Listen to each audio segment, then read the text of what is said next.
Hi guys, mga kita. Lucky men sa pati na wakas lang.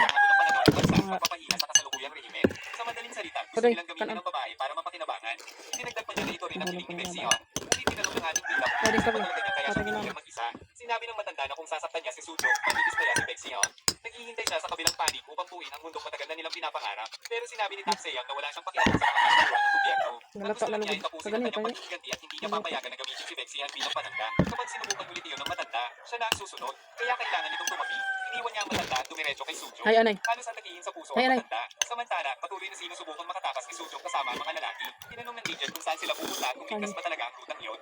Sinabi ng isa na kahit makasakay siya sa eroplano, Di na po. mananatiling banta si Taxeon sa kanya. Sinabi ng lalaki na alam nila iyon at huwag siyang mag-alala. Walang paraan para mahanap ni Taxeon ang rutang iyon dahil gumagamit sila ng hindi opisyal na daan. Sa labas, binibigyan ng briefing ang mga sundalo kung paano pipigilan ang ating bida. Kapag nakita nila siya, may pahintulot silang patayin siya. Sinabihan ng lahat na maging alerto, pero si Taxeon ay nakatayo na pala sa likod ng isang sundalo at sinasabihan nito tumabi. Sa takot, pumunta sa Mahit po. tumaan si Taxeon na Nga mga kita.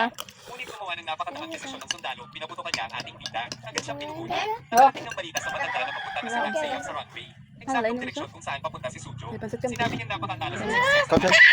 Ay, pag sinulog ako.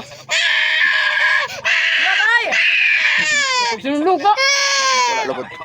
Kahit pa paano, yun ang Wala nasa pa man kanila. Patuloy na tumatakbo ang ating bida at nalampasan ng lahat hanggang sa makita niya Ay, pag si Sujo dinurog. sa malayo. Sa wakas, natagpuan na niya ito at sumigaw ng Ah, sarap malakas. naman siya. Ngunit eksaktong Karne. sandali para sa kanyang Naon. buhay. Pumunta si Taxeon sa Nga, kanya nga. para kay Sujo, ito na ang katapusan. Kitang-kita sa mukha nito kung ano ang gagawin niya at mukhang mamamatay na si Sujo sa mismong sandaling yun. Sa puntong yun, tila wala nang pag-asa para sa kanilang dalawa. Tinawag ni Taxeon ang pangalan ng babae habang napapalibutan